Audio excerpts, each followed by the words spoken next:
Hello there. Welcome to Self Growth Uncensored. My name is Emma, and today we're going to talk about manifestation.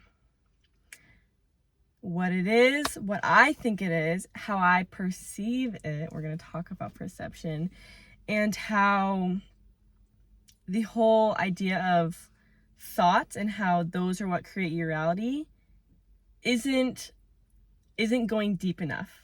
It's not true. And how it can actually be incredibly harmful for many people's mental health. So to begin, with the whole concept of manifestation, this has been something that I've been on a journey of learning on for, I want to say like 2 years, so a decent amount of time. And with manifestation, I've heard opinions of how you think of something consistently and it's gonna like pop up in your reality. I've heard people claim that if you think that your partner is gonna cheat on you, and if you think about it like consistently and like with enough emotion and everything, then that's gonna happen. That is literally, if you have social anxiety or any anxiety whatsoever, that is your worst nightmare. So when it comes to books like The Secret, where it's saying thoughts create your reality, oh my God, the tie, I looked it up, the tie of depression and anxiety when it comes to these things are immensely high. There's a very, very positive correlation when it comes to the whole idea of manifestation and then anxiety and depression, because we don't have control over what we think of. What you resist is going to persist. It's like the pink elephant phenomenon. They did this test where it's like, okay, don't think of a pink elephant. Don't think about it. Don't think about it. Don't think about it. You're thinking of a fucking pink elephant. You can't think of anything else. It's like the backwards law. The more that you try to control something, the less you actually feel like you have that control. It's almost like it's like a manipulation tactic, I want to say, for your own life. That's one side of manifestation, and that's the part that I really, really struggled to come to terms with and figure out how I should and want to view manifestation, because I absolutely think that there's an aspect of energy and attraction. It's just I don't believe that just by thinking something consistently it's going to show up, because I've done that and it didn't. Here's where manifestation actually makes sense and where I think that you can truly apply it to your life. And I'm going to talk about it in the brain sort of lens, the neurological lens, because that is what makes sense to me. I can take a concept that is proven by scientists and neurologists or whatever and apply it to my life. So our thoughts aren't coming from nowhere. Our feelings don't come from nowhere. It comes from beliefs. So it goes beliefs, create feelings, create thoughts. And your beliefs are creating your reality. What I mean by this is that we all have different perceptions of the world. You could meet one person and they could see the world as the most beautiful creation ever in the entire universe. They'll notice the flowers. They'll live out the quote, stop and smell the flowers. Am I right? I'm sure that you've met those people in your life where they're just like, it's impossible for them to not see positivity. You could also meet the exact, like a person in the exact same circumstance or same environment, and they could have the worst, absolute worst outlook on life. They could just see like, oh, look at the dog shit in the grass. It stinks. Whereas like the other person would be like, oh wow, look how pretty the grass is. These people, let's just call them Bob and Carly. I don't know, those just like came to mind. So Bob is the negative, Carly's the positive mindset, okay? You could put Bob and Carly in an amusement park, okay? Yeah, this is a good one. So Carly, they're in the same exact circumstance, same exact physical reality, right? Carly has this belief of roller coasters are so fun. And I love being around people. I'm such a people person, okay? Bob, on the other hand, believes that roller coasters are the scariest shit to ever exist and people suck. They believe different things, therefore their perception, this is the key here, their perception on reality is what manifests their entire life. I saw this quote. I think it's from Think and Grow Rich by Napoleon Hill, and I'm not going to quote exactly because it was a really long quote. But part of it was, whether you think you can or you think you can't, you're right. And that is a true statement, because if you don't think you can do something, you're not even going to try. You're not going to put yourself in the position to have that opportunity. If you have, let's say Bob has a dream career, okay?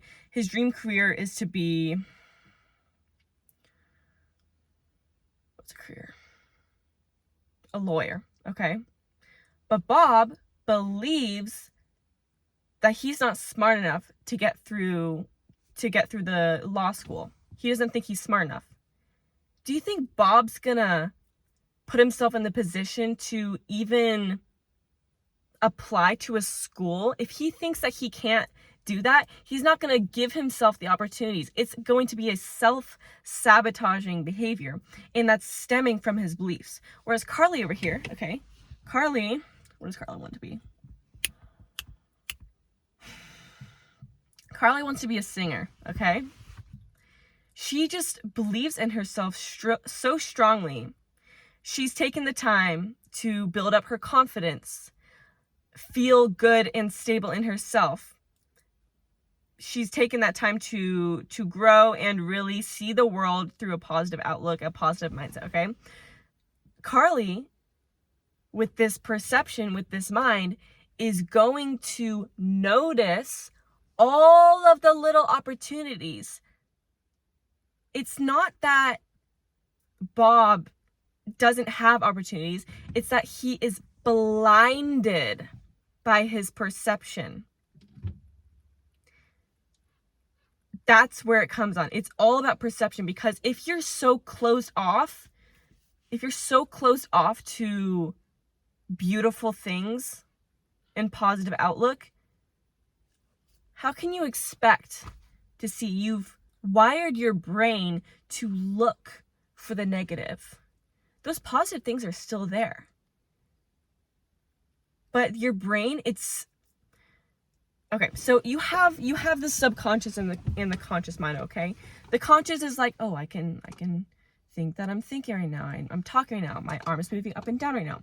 The subconscious is, I believe from age 0 to 7, yeah, your brain is in what is called theta, okay? So theta, think of it as like a sponge, okay? When you're a child, from straight out the womb to approximately 7 years old, your brain's a sponge. It is soaking up beliefs from your parents, beliefs from your environment, how you grew up, what was it like with your people and your community and your schooling and your friends and your relationships.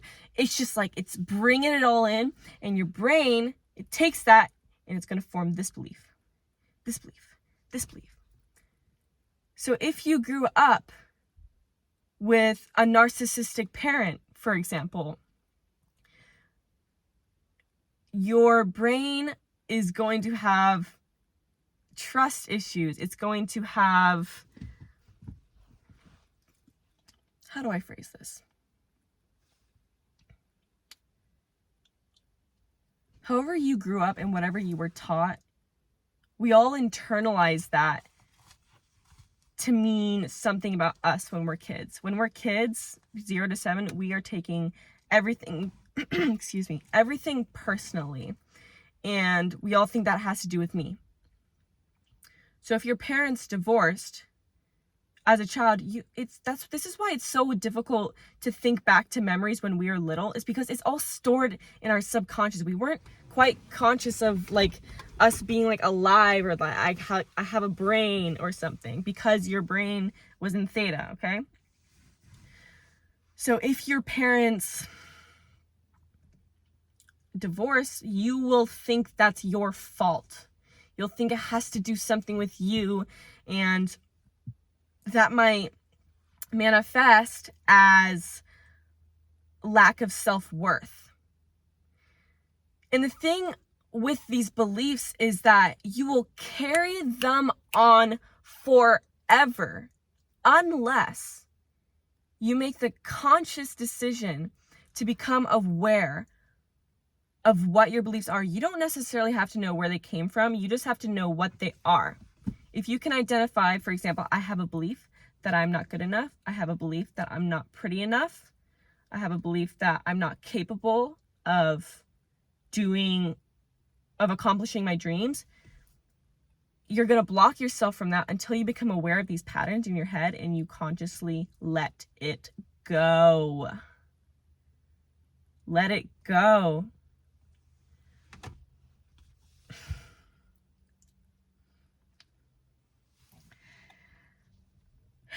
The thing with letting go is, it's like, how do I do that? What does it mean to let go? How can I just drop it like that? But the only thing that truly is letting go is becoming aware of a pattern and choosing to respond differently. I'm going to apply this to my life, okay? I have a bad habit of choosing guys that do not choose me. I can look back all the way to since I started liking, like having like those romantic, I want to say like 2nd grade, you know, when you have like a little crush, you're like, oh, I want to hold hands with you. Anyways, I would unconsciously choose guys that did not choose me when I was little, and then that continues to now. And only very recently have I discovered this pattern in my life. And with the guys that came into my life and were like offering me something romantically and were actually stable and choosing me, I just thought that was boring. I'm like, where's that excitement? Where's that uncertainty? You have to admit, you kind of like that toxic pattern a little bit. You kind of feel a little comfort in choosing people that aren't choosing you. But you like it a little bit, and you like it because it feels familiar to you. It's what your belief is. It's what you're used to. The brain does not care what circumstances. It doesn't understand what is actually going on. It understands, this is what I grew up with. This is what's comfortable. This is what keeps me safe and alive, because that is the brain's responsibility. But it doesn't see that it's not a good belief to have. That's where your conscious brain comes in. Let that shit go. When I'm realizing that I'm mentally and energetically and physically in like my body language or my actions altering my life in order to choose somebody else that isn't choosing me, I have to set a boundary with myself and remind myself, no, Emma, today we are not choosing people that are not choosing us. This does not have to be only applied to romantic relationships. This can be applied to friendships too, and as it should. If you have a friend in your life,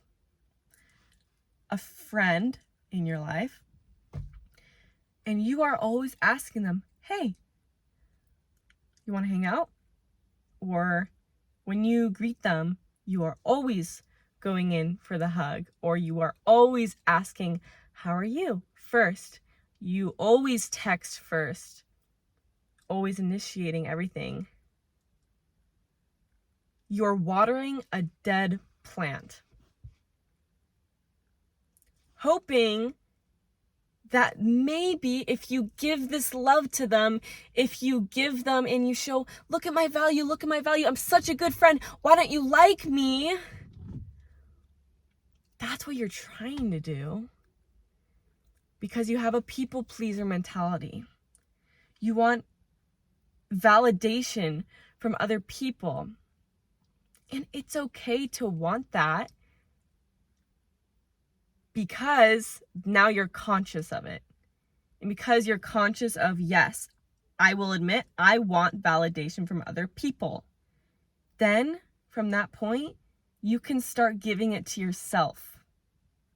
Because what you desire so badly from other people, your parents, your friendships, your relationships, what you crave, if you crave love, if you crave vulnerability, if you crave authenticity or validation or affirmation, you can give that to yourself.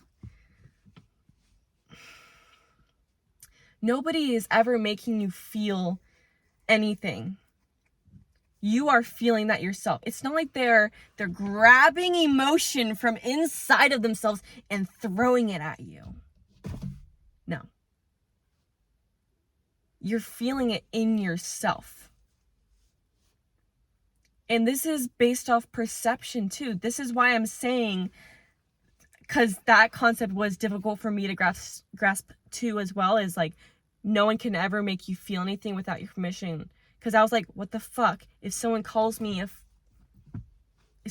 liar, I'm gonna feel defensive. But the only reason I feel that way and that emotion is coming up is because of my own beliefs. If I had a strong belief about myself that that wasn't the best, because like I know I'm not a liar, but so if someone, okay, yeah, I have a belief about myself that I'm not a liar. I am a honest person unless I feel like I have to lie. In that case, I will, but usually I always end up confessing anyways. Anyway, so with that, if someone were to come up to my face and say, you are a fucking liar, I would laugh, because it doesn't feel true. I know that's fake. And the way that I perceive that is, I know I'm not, and I'm comfortable with myself. So you can say what you want, because I don't care. It doesn't affect me in a bad way. That's how you know when you've really evolved in a certain area of your life, is when someone can come up to you or claim things about you, and you find yourself automatically responding rather than reacting. That is a huge indicator of inner growth, because if you want to change your reality and start manifesting your desires, stop focusing on the thoughts. Stop thinking, oh, positive thoughts. No, yeah, yes, that's important, but you have to go deeper than that. You have to go down to your beliefs and your wounds, and it's scary, but you do have to bring those up again. I'm not saying that you have to go through years of inner child work. I'm just saying, what hurts you? Find out what is able to get in an emotional reaction out of you, and find out what you crave from other people, and start giving that to yourself. And I like to do this I know it sounds a little weird, but since my love language is words of affirmation and then physical touch, what I will do is I will look in the mirror and I will tell myself that I am worthy and that I love me and I deserve love and respect. And this isn't narcissism. This is self-love and confidence. And I'd say that self-love and confidence is a healthy version of narcissism. Because if you can have that and feel that stability in yourself, you're going to stop creating the perception of negativity. When you change and start viewing yourself as lovable, yourself as worthy just for being here, just for existing and being yourself, you are worthy. You need to know that, and you need to drill that shit into your head every day. Because once you start doing that and you start drilling this in your head and you start actually believing that you are worthy, your perception is going to change and you are going to see that reflected back to you because you are going to be looking for it subconsciously. That is how manifestation works. Once you believe that you're lovable and you're worthy and you're capable of creating what you desire out of life, you're going to be feeling so much more open to abundance and opportunity, and you're going to strip that previous blindness away. And when you hear stories like success stories with manifestation of like, oh, like I got my dream job from manifesting, what they were really doing is changing their beliefs about themselves. And now they can finally see that opportunity and they can finally take action on that opportunity because their perception changed. Mindset is a perception. It's a perspective. Two people can see the exact same circumstance, just like I said with Carly and Bob at the theme park, and they can look at it completely different ways. And the really cool thing is that you can choose how you see it. It's not your fault if you were raised to believe that you're not good enough. It's not your fault if you had abuse happen to you. It's not your fault. However, it is your responsibility to heal from that. Yeah. That's all I wanted to say today. I didn't expect this video to be as long, but I think that I mentioned everything that I really want to get across and how the science of manifestation really just resonates with me, and I can finally understand it. And I know that there's lots of people out there that are the same way as me, and to make sense of something, you have to have that logicalness behind it. It can't be all spiritual and trust and faith. And I mean, there's definitely, I won't push away the idea that there's like definitely an aspect of phenomena and like something bigger than us, like making impact, because I'm a human being. I only know so much. I mean, we're literally floating on a rock. Like, how impossible is that? I remember looking up like what are the chances of me being alive? It was 10 to the 26 billionth power. It is a miracle that each and every one of us are here. It's a miracle and a blessing, or a curse. Depends on your perspective and your perception. Okay, I hope that you enjoyed today's video, and I'll see you soon.